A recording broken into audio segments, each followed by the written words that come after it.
বর্তমান চার দোকানের দিকে তাকিয়ে দেখো, সেখানে কিন্তু পাপের কাজই বেশি হচ্ছে।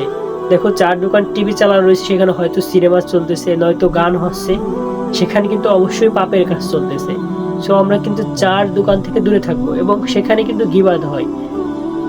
এ কার মায়ে কি করলো, কে কোথায় কি করলো, কোন মেয়ে চলে গেল, কি হলো, এগুলো নিয়ে কিন্তু আলোচনা হয় কিন্তু চার দোকানে। ওখানে বসে একটা সংসদ ভবনের মতন তারা করে ফেলছে, মানে সবার এরকম একটা সিস্টেম হয়ে গেছে, সেখানে বসে পড়ে কার গিবাত কার কি।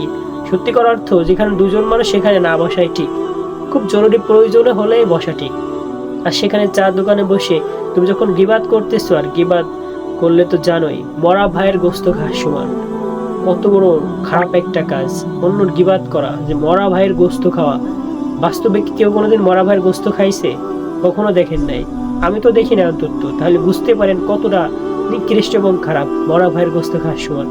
এমন কাজ কিন্তু বেশিরভাগই চার দোকানে হয়। আর যেখানে দুজন মানুষ থাকবে সেখানে কিন্তু কখনো যাবে না।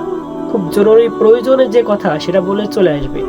বেশিরভাগ ঘরে থাকার চেষ্টা করবে, আল্লাহর ইবাদতে মগ্ন থাকবে।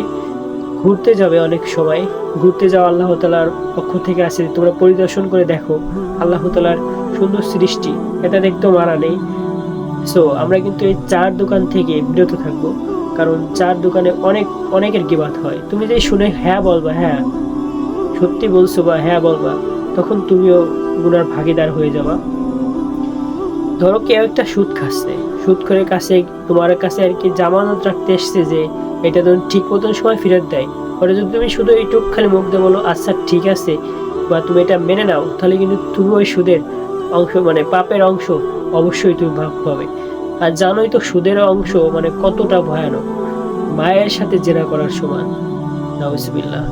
আল্লাহ তাআলা আমাদের সকলকে হিফাজত করুক। এই জন্য গীবাত করার মতন কাজ আমরা কখনোই কিন্তু করব না।